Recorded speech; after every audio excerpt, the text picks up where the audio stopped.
Have you ever given up everything for someone, only to realize you were never enough in their eyes? I'm Lena Carter, 35 years old. 2 years ago, I walked away from a stable job in San Diego, a high salary, a beautiful apartment, and dreams halfway fulfilled for one reason only.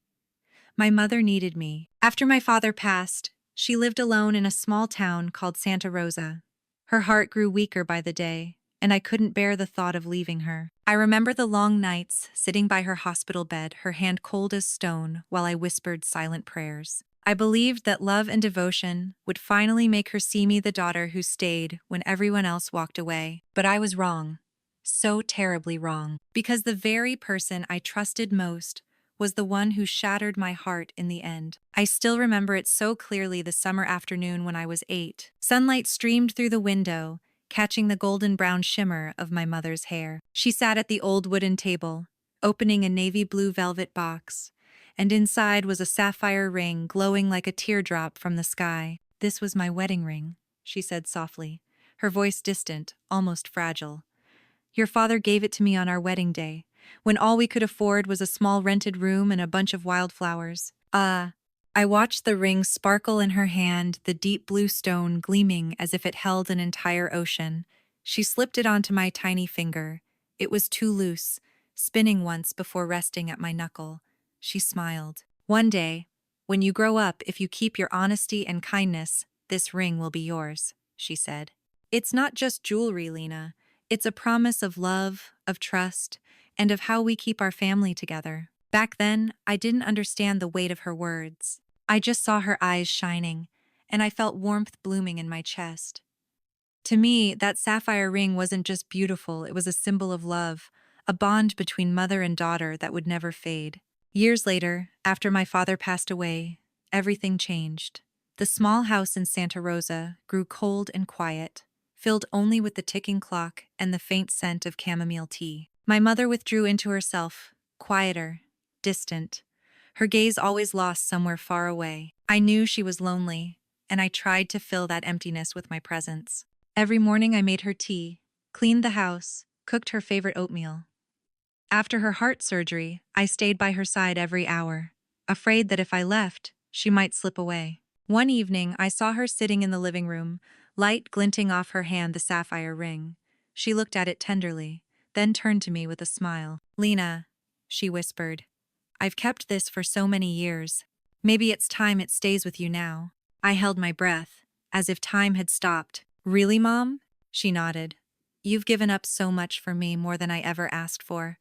I believe your father would want you to have it. When I'm gone, I want you to remember that I've always loved you." I couldn't speak. I just wrapped my arms around her, feeling that long-lost warmth return, gentle, steady, like a thread stitching us back together after years apart. But only a few weeks later, my sister Clara showed up. Clara was everything I wasn't: successful, charming, effortlessly graceful, the kind of woman people admired the moment she walked into a room. Since Dad's death, she had barely come home, always too busy, too important, too far away. Yet that day, when I opened the door, she stood there with a bright smile and a huge bouquet of flowers. "Lena, you look exhausted, sweetheart. Where's Mom?" Within a week, the house was filled with laughter again. Clara's laughter. She made Mom light up, cooking her favorite dishes, sharing old memories, making her giggle like a girl. I was happy for them, truly. But deep down, something ached. It was the same old feeling, the one I'd known since childhood. Watching Mom praise Clara's pretty dress while I quietly picked up toys from the floor. I told myself I was being silly. I tried to ignore it. Until one morning, while cleaning the living room, I noticed the blue velvet box was gone. I searched everywhere, then asked Mom. "Oh," she said casually, "I gave the ring to Clara. You don't really need it, dear. You're practical, strong, not sentimental about such things." I froze. "But Mom, you said that ring was for me. You promised." She avoided my eyes. "You must be misremembering, Lena. I never promised you that." I couldn't breathe. Her words cut deeper than any blade. I still heard her voice from years ago. "If you stay honest and kind, I'll give it to you." So what did I do wrong? That night, I sat by the lake behind our house for hours. The moon shimmered on the surface, cold and sharp as glass. I thought about everything, all the choices I'd made, all the things I'd given up for her, believing love would be enough. But in a single moment, it all crumbled. It wasn't about the ring. It was about the promise, the only promise that ever made me feel truly seen. And now it was gone. Maybe I was never really loved the way I thought. My mother's love had conditions, and Clara, with her perfect smile and perfect timing, always knew how to meet them. As for me, the quiet one, the steady one, the one who stayed I was never enough. I didn't cry. I just sat there, staring at the still water, and whispered to myself, if love is a competition, I'm done playing. You. I will never forget the day Clara came home, not because it was a joyful reunion, but because it was the day something inside me began to crack. I heard the sound of an engine outside. When I stepped out, the door of a white BMW swung open, and out came Clara, leather jacket, sunglasses, high heels, and the faint trace of expensive perfume in the breeze. And me? Sweat on my forehead, flour on my hands. I'd been cooking porridge for Mom. Lena, she exclaimed, smiling like she'd just returned from paradise. You look different. A bit thinner, maybe. I forced a smile, trying to hide the small fracture forming in my chest. 3 years had passed since her last visit, yet her voice carried no hesitation, only that familiar confidence of someone who has always known she's the favorite. Mom came out onto the porch, her voice trembling. Clara, my darling girl. She ran to her, tears streaming down her cheeks. I stood there, feeling like an intruder in my own home. In the days that followed, Clara quickly reclaimed the house. What had once been quiet was now filled with laughter and chatter. Mom seemed younger, putting on makeup again, wearing floral dresses, cooking elaborate meals she hadn't had the strength for in years. One evening, Mom called out, Lena, come join us for dinner. The table was set beautifully, wine, candles, roasted meat, fresh flowers, Clara's favorites. She poured me a glass, smiling effortlessly. You know, Mom always worries about you, she said sweetly. But at her age, she deserves a little joy, don't you think? Not just hospitals and medicine all the time. I smiled faintly, saying nothing. I understood perfectly a polite way of saying I'd made Mom's life dull. From then on, everything shifted. If Mom once asked my opinion about things, now she asked Clara. If I cooked dinner, Mom ate a few bites and said, it's a bit plain. When Clara cooked, she gushed and took photos to post online. Whenever I tried to help Mom with her checkups, Clara cut in. Don't stress so much, Lena. Mom's fine. You worrying too much only makes her anxious. And Mom would nod, smiling in agreement. Slowly, I faded into the background, the woman who worked quietly, cleaned, managed the pills, yet somehow became invisible. Then one afternoon, I heard laughter in the living room. I walked out and froze. Clara was wearing the sapphire ring. The blue stone caught the sunset light, breathtakingly beautiful. Mom sat beside her, eyes glowing with affection. Oh my God, it fits perfectly, Clara gasped. Mom, why didn't you ever tell me this ring was so stunning? I couldn't breathe. Mom glanced at me briefly, then turned back to Clara. This ring belongs to my eldest, she said softly. I just kept it safe. I stared at her. Belongs to her? But when I was 8, she'd promised it to me if I stayed honest and kind. I stepped closer, my voice trembling but calm. Mom, I thought you were going to give it to me. The air in the room grew heavy. Clara tilted her head, smiling faintly. Oh, Lena, childhood memories can be tricky. Mom probably said that just to encourage you.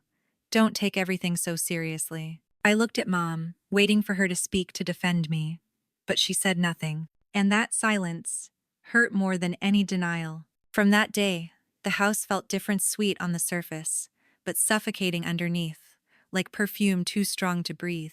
Clara began to care for me in her own way. Don't be so sensitive, Lena. Mom didn't mean to hurt you. You have to learn to let go. Lena, you should go out more. Find someone to love. You can't just live for Mom forever. Her words were wrapped in kindness, but each one left a bruise. Mom, who once relied on me for everything, now seemed to believe everything Clara said. Even when I mentioned the hospital bills, Mom replied, Clara's right. You shouldn't worry so much. Let me handle it. And by handle, she meant letting Clara take over the bank accounts, the finances, even selling Dad's small plot of land for some future investment. I objected, but Mom brushed me off. Don't worry, dear. Your sister understands these things better than you. Quote. One night, I overheard them talking in Mom's room. The door was slightly open, light spilling into the hallway. Clara's voice was soft as honey. Mom, I'm worried about Lena. She keeps looking at me like I've stolen something from her. I'm scared she might do something that'll hurt you. Oh no, Lena's a good girl, Mom said weakly. I know, I just worry. She once said that if you passed away, she'd sell this house. I can't stand the thought of her doing that. My heart pounded. I had never said that. Not once. But right then, I realized what Clara was doing, weaving her own story, one careful thread at a time, to push me further away. The next morning, Mom wouldn't meet my eyes. Breakfast was silent. Clara chatted about renovating the house, and Mom nodded along while I sat there, invisible again. When Clara left the table, I looked at Mom and whispered, Mom, do you still believe I'm the honest daughter you once raised? She lowered her gaze to her teacup, saying nothing, and in that silence, I knew the promise had died. I walked out of the house, down the dirt path toward the fields. The wind carried the scent of lavender from the backyard. I stopped, lifted my head toward the sky, and only one question echoed in my mind. Why do people always choose to believe the one who lies beautifully, instead of the one who loves quietly? ChatGPT nói. There are moments that seem small, yet they can shatter a lifetime of trust. For me, that moment came on a quiet Saturday afternoon, when Mom and Clara went to a friend's birthday party, and I stayed home to clean. I didn't mean to snoop, I was just looking for Mom's medical record for her next checkup. But when I opened her nightstand drawer, between a pile of old papers, I found a thin yellow envelope. Inside was a property transfer document, this house, the small piece of land behind it, and even the sapphire ring, all transferred to Clara Carter's name. I read it again and again, my heart pounding wildly. Date signed, just 3 days after Clara came back home. Witness, my mother. The whole room spun. I had to grab the edge of the dresser to stay upright. It wasn't about the money. I never wanted to fight over anything. It was about what it meant. My mother trusted Clara more than she trusted me. She didn't just give her the ring, she gave her the faith, the memories, and the love I had built through years of sacrifice. When they came home, I was still sitting in the living room. Mom walked in, smiling, holding a gift bag. Lena, you're still up. I placed the paper on the table. Mom, what is this? Both of them froze. Clara was the first to speak. She smiled calmly, her tone soft, almost too calm. Oh, you found it. Mom was going to tell you soon. It's just a legal matter, nothing serious. I looked at Mom. Not serious? You transferred everything to her, even Dad's ring, without saying a word to me? Mom put the bag down, her voice trembling slightly. Lena, don't misunderstand. Clara's just helping me with paperwork.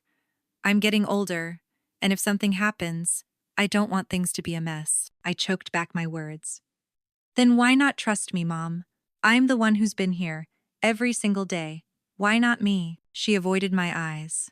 Clara stepped in, her voice sweet but sharp as a blade. Sometimes, dear, the ones closest to us can be emotional, not always clear-headed. Mom just wants stability, not suspicion. I laughed, a dry, bitter sound. Suspicion? Are you saying that about me? Clara tilted her head, lips curling.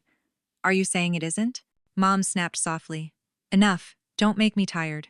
That night I left the house. I didn't know where I was going, I just needed to get away from those suffocating walls. Santa Rosa at night was hauntingly quiet. The streetlights cast a yellow glow on the narrow road leading to the lake, the same place Mom once told me how Dad proposed in the rain. Now, I felt like a stranger, wandering through my own memories. I sat on the wooden bench, fists clenched, fighting back tears. I wasn't angry about losing a house. I just felt hollow, like everything I'd sacrificed had vanished into nothing. I'd given up my career, even left the man I loved, just so Mom wouldn't be alone. And in return, she treated me like a stranger. I don't know how long I sat there. When I finally looked up, the moon was high, its pale light rippling across the lake. I whispered softly, Maybe I've been foolish for too long, haven't I, Dad? The next morning, I woke up early and made breakfast as usual. But no one came out. Their laughter drifted from the living room. Clara was telling a story, and Mom's laughter filled the air. I brought the tray to the table, set it down, and turned away. Lena, Mom called after me. Don't be upset. Clara's just trying to help. I'm not taking sides. I turned to her, meeting her eyes. Are you sure about that? Her gaze wavered. I saw a flicker of guilt, then it vanished when Clara gently placed a hand on her shoulder. Let's not make a big deal out of this, Mom, she said sweetly. I understood then. Clara had won. She didn't need to argue or threaten, just play the perfect daughter, and Mom would believe her. That afternoon, I went to the bank and withdrew my savings. I didn't know where I'd go, but I knew I had to leave the house that once felt like home had become a stage for lies. Before leaving, I stopped by Mom's room. She was resting, eyes closed, the blanket pulled up to her chest. I stood by her bed, looking at her lined face. I don't blame you, I whispered. I just need you to know silence doesn't mean guilt. She didn't open her eyes, only sighed softly. I left quietly. A week later, I moved to San Diego. I found my old job again, starting from the bottom. But it was my world, free from false promises and quiet betrayals. I cut my hair short, bought new clothes, started running every morning. Bit by bit, I pieced myself back together. Then one evening, I got a phone call. It was Evelyn, Mom's friend. Her voice shook. Lena, there's something you should know. Clara, she lied to your mother. I froze. My heart pounded. She told your mom that you were in debt, that you planned to sell the sapphire ring to pay it off. She said if your mom didn't transfer everything to her name, you'd ruin her financially. The world went silent. I understood now. Mom didn't choose Clara. Clara had cornered her. I sat by the window, staring at the flickering city lights. For the first time in years, I didn't feel sad anymore. There was only one thing left inside me: clarity, and a promise not to my mother, but to myself. I won't cry again. I won't beg to be loved. I'll let them learn through the consequences of what they've done. When Evelyn told me the truth, I stayed silent for a long time. Not because I was shocked, but because, deep down, I had known it all along. I just hadn't been brave enough to admit it. Clara had always known how to make people feel small. She didn't need to raise her voice or accuse anyone. With just a few gentle words, she could make you doubt yourself. And my mother, old, sick, and terrified of being left alone, was the perfect target.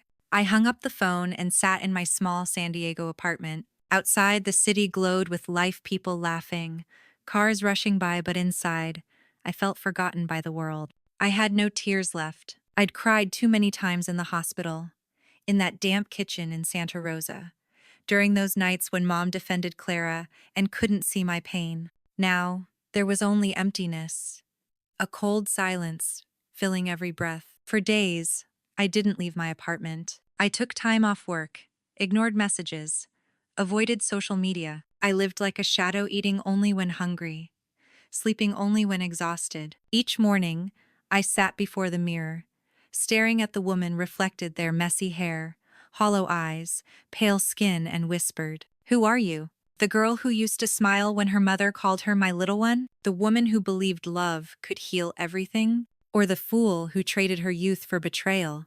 On the 10th day, a handwritten letter arrived from Evelyn. Her handwriting trembled, but her words were steady and kind. Lena, I know you're hurting, but you can't fall apart like this.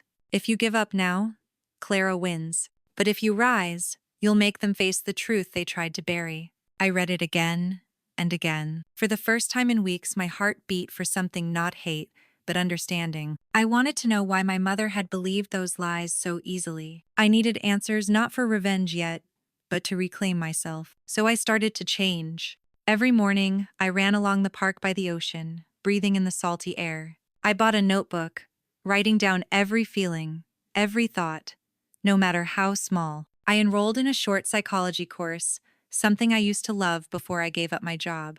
At night, I took freelance projects online, designing reports for startups. Before long, money began to flow again.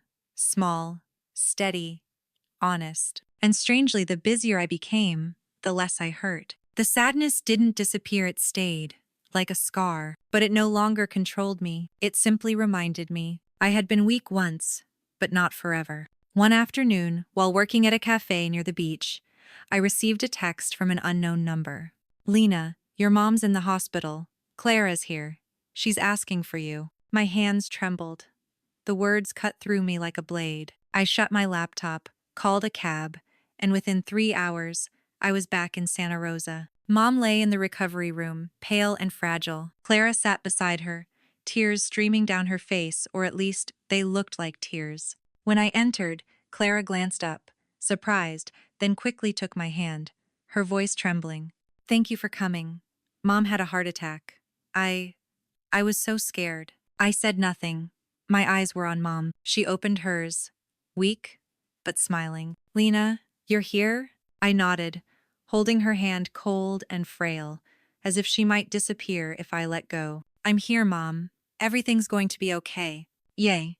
She nodded faintly. "I'm sorry. I was wrong, Clara. I didn't know." Clara interrupted, panicked. "Mom, don't talk. You need to rest." I looked at her.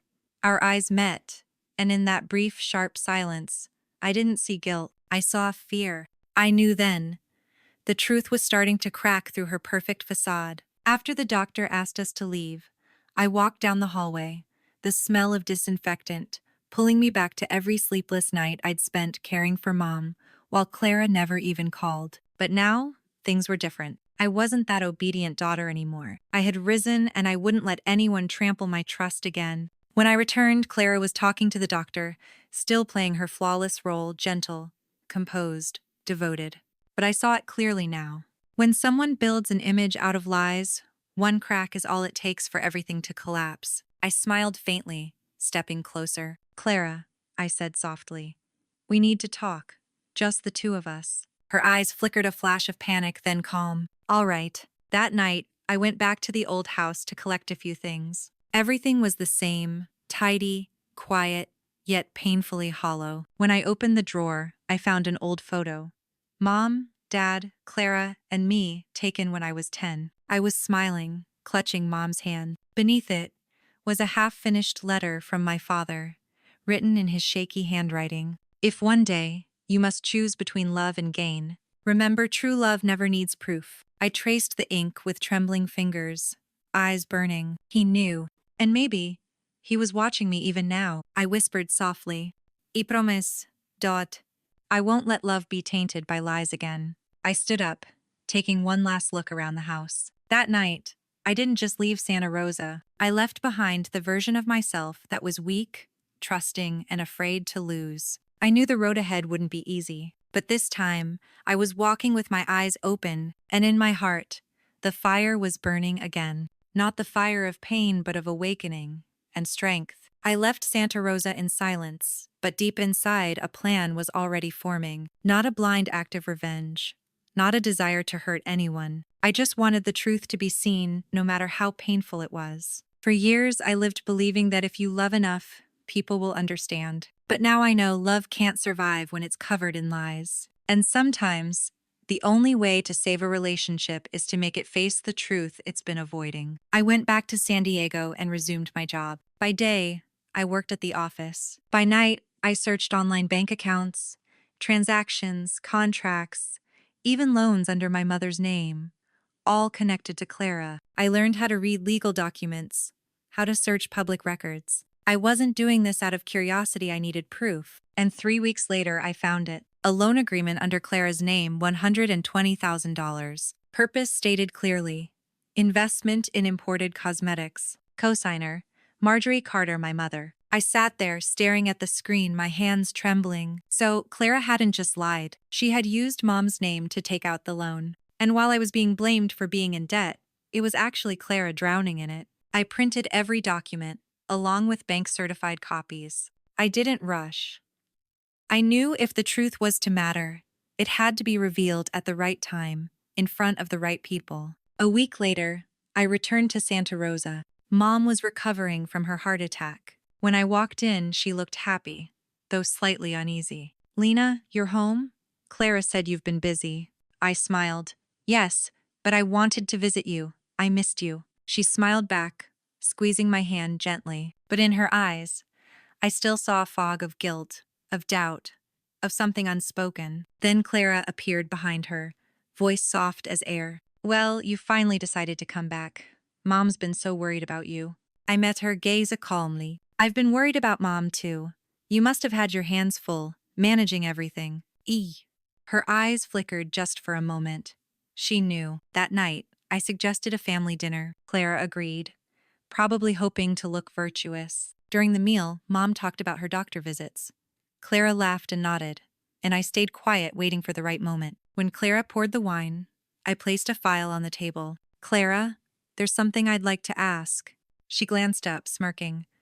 Oh, what is it? I slid the papers toward her. This $120,000 loan? What's that about?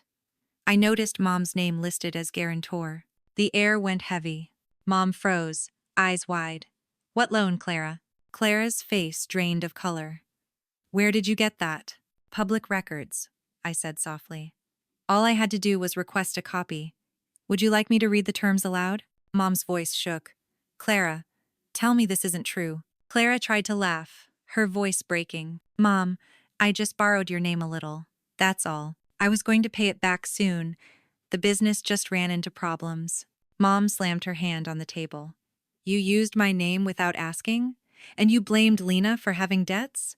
Clara, how could you do this to your sister? The air shattered. Clara stood up, her eyes blazing. You never understand. You've always favored her. You always call her kind and perfect. What about me? I've had to fight for everything. I just wanted you to see me for once. I looked at her, voice calm but steady. And to be seen? You were willing to bury me? She fell silent. Mom lowered her head, tears falling. I gathered the papers and stood. I never wanted this, Mom. But if I hadn't done it, you'd never have known the truth. Then I turned to Clara. I don't hate you. But from now on, I won't let anyone decide my worth again. I walked out, not looking back. Behind me, I heard Mom's sobs, Clara's cries, and the soft thud of a door closing gentle but final. A few days later, Evelyn called. Lena, your mom went to the bank.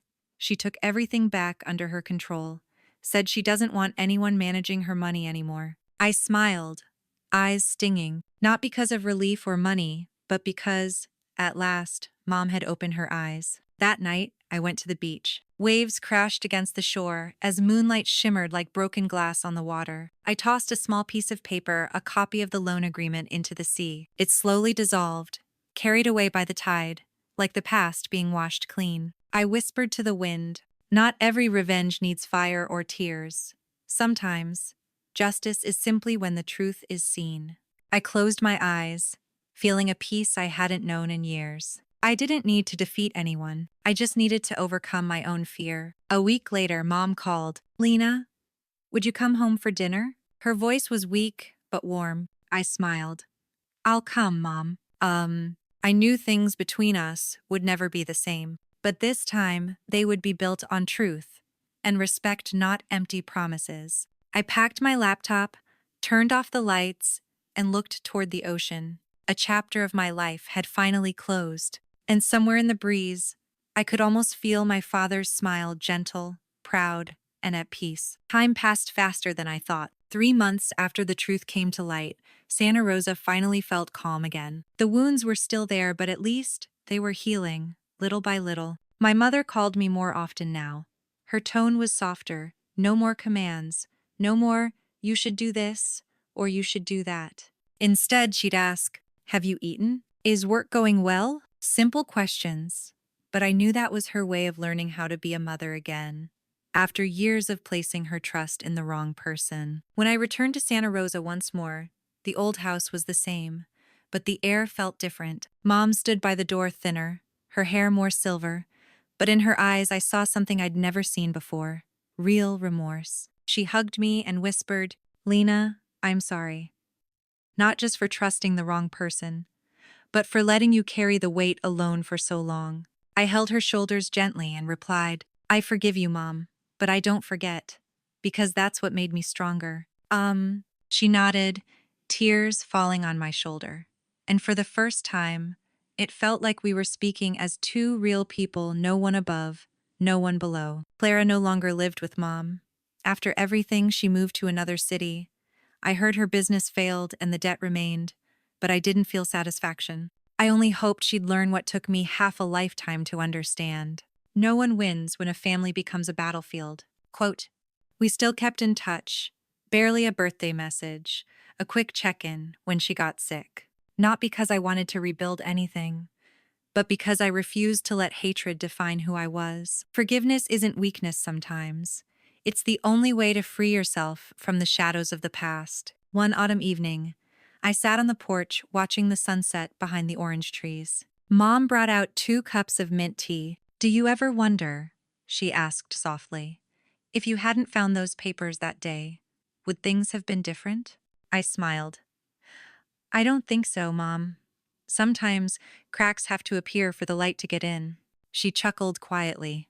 My daughter sounds like a different person now. I didn't answer, just looked out into the fading light. She was right. I wasn't the same Lena anymore, not the one who lived to please others, afraid to be misunderstood, terrified of disappointing anyone. Now, I lived for myself, but still with compassion. I knew where love should end and where self-respect must begin. I returned to work, promoted to a higher position, and when people asked about my family, I no longer avoided the question. I told my story not as a tragedy, but as a lesson in truth and dignity. Months later, Mom joined a yoga class and started gardening. She smiled more, shared old stories, even reread my father's letters sometimes. I realized that no matter how painful truth can be, it carries a strange healing power. It makes us reflect, grow, and love with clearer eyes. The night before I left Santa Rosa again, I went to the lake, the same spot where I once sat during the darkest night of my life. The wind still blew, the water still rippled, but my heart was no longer empty. I closed my eyes and whispered, "Thank you for betraying me. Because of it, I learned how to stand again. Thank you for hurting me. Because of it, I discovered what true strength feels like." I smiled and dropped a small piece of paper into the water, a simple message written on it. I survived, and I forgave. The waves carried it away, shimmering under the moonlight. It wasn't a perfect ending, but it was peaceful. And peace was something I once thought I'd never have. Tomorrow, I'll return to San Diego to begin a new chapter, but this time, I'll carry a heart strong enough not to break, and gentle enough not to turn to stone. Because sometimes, the most beautiful revenge isn't making someone suffer, it's living better, happier, while they remain trapped in their own mistakes. I closed my eyes, breathing in the last cool air of Santa Rosa's night. No more bitterness, only gratitude and the quiet belief that every wound exists for a reason to teach us how to love without losing ourselves. Quote, if you were Lena, would you have the courage to forgive your mother and sister after everything they did? And what do you think is forgiveness, a form of weakness, or the most refined kind of strength in family revenge stories?